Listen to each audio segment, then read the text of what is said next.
नमस्कार दोस्तों, इस वीडियो में हम बात करने वाले हैं पंजाब नेशनल बैंक के पर्सनल लोन के बारे में। ये पर्सनल लोन किसको मिलता है? सैलरीड, जिनकी रेगुलर सैलरी आती है उनको ये पीएनबी के द्वारा पर्सनल लोन दिया जाता है। तो चलिए दोस्तों, वीडियो को शुरू करते हैं।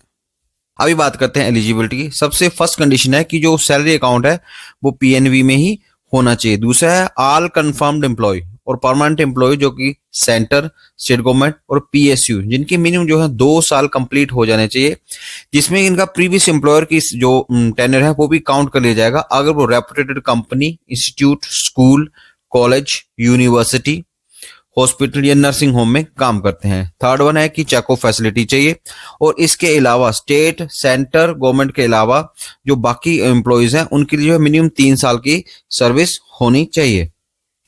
बात करते हैं पर्पस की। तो पर्पस क्या है?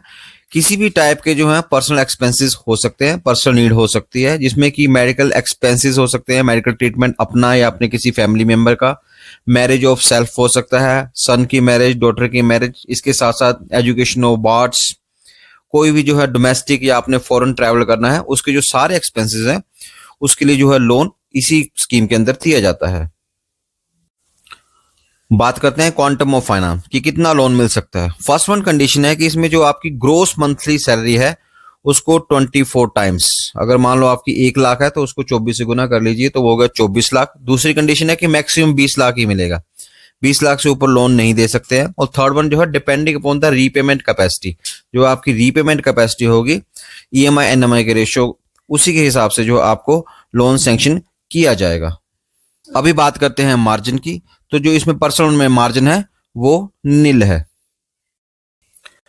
बात करते हैं सिक्योरिटी की। तो इसके लिए जो है बैंक को सूटेबल थर्ड पार्टी गारंटी देनी पड़ती है, मतलब कि उस पर्सन की गारंटी देनी होगी जो इतना कैपेबल हो, जितना आपने लोन लिया उसको रीप करने की क्षमता हो।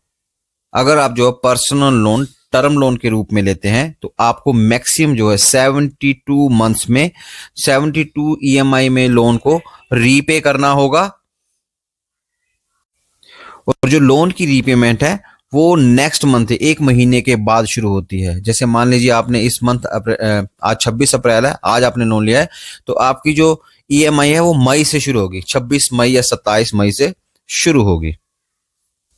बात करते हैं ओवरड्राफ्ट की। अगर आप जो पर्सनल लोन है एज ए ओवरड्राफ्ट लिया है तो इसका जो मैक्सिमम पीरियड है वो भी 72 मंथ्स है, जिसमें जो रिड्यूसिंग ड्राइंग पावर रहेगी, मंथली जो आपकी ड्राइंग पावर है वो रिड्यूस होती रहेगी।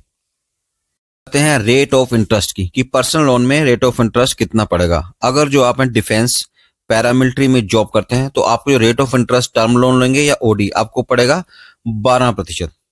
अगर आप जो है स्टेट गवर्नमेंट में जॉब करते हैं या सेंट्रल गवर्नमेंट जॉब करते हैं तब आपको जो है सिविल के हिसाब से रेट ऑफ इंटरेस्ट पड़ेगा। अगर आपका जो सिविल है 800 से ऊपर है तो आपको पड़ेगा 12.35%। अगर आपका सिविल स्कोर 750 से लेकर 800 के बीच है तब आपको पड़ेगा 13.35%। इसके साथ अगर आप न्यू टू क्रेडिट है, आपने फर्स्ट टाइम लोन लेना, कभी लोन लिया, आपका जो सिविल स्कोर है वो -1 होता है, तब भी आपको जो रेट ऑफ इंटरेस्ट पड़ेगा 13.35%।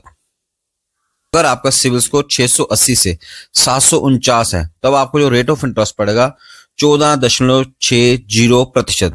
और 680 से आपका जो स्कोर कम है तब आपको जो रेट ऑफ इंटरेस्ट पड़ेगा 14.85%।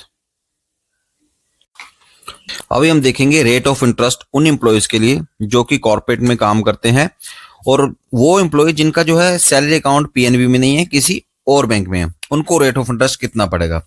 उन केस में अगर जो सिविल स्कोर आपका 800 है या 800 से ज्यादा तब आपको पड़ेगा 13.35%। अगर आपका सिविल स्कोर 750 से लेके 800 के बीच में है तब आपको पड़ेगा 14.35%। 680 से जो है 749 के बीच में है तब पड़ेगा 16.35%। और 680 से अगर कम है तब आपको रेट ऑफ इंटरेस्ट पड़ेगा 16.85%। अभी देखते हैं हम रेट ऑफ इंटरेस्ट उन एम्प्लॉयज के लिए जो कि चेक ऑफ फैसिलिटी प्रोवाइड करवाएंगे। इसमें अगर जो सिविल स्कोर है आपका 800 या 800 ज्यादा है तब आपको जो रेट ऑफ इंटरेस्ट पड़ेगा 14.85%। 750 से 800 के बीच है तब पड़ेगा 15.35%। 680 से 749 के बीच है तब पड़ेगा 17.05%। और अगर आपका सिविल स्कोर 680 से कम है तब रेट ऑफ इंटरेस्ट पड़ेगा 17.55%। अभी देखते हैं कि बैंक प्रोसेसिंग चार्जेस कितने हमसे डिडक्ट करता है। तो फर्स्ट वन है कि 1% ऑफ लोन अमाउंट होना चाहिए, जिसमें कि अप टू 2 लाख तक आपके 270 पे, और 2 लाख से अगर ऊपर है तो 450 रुपए जो है बैंक अपने डॉक्यूमेंटेशन चार्जेस के काटेगा। अगर आप जो डिफेंस पर्सनल है, डिफेंस में जॉब करते हैं, तब आपको कोई भी डॉक्यूमेंटेशन चार्जेस वगैरह नहीं लगेगा।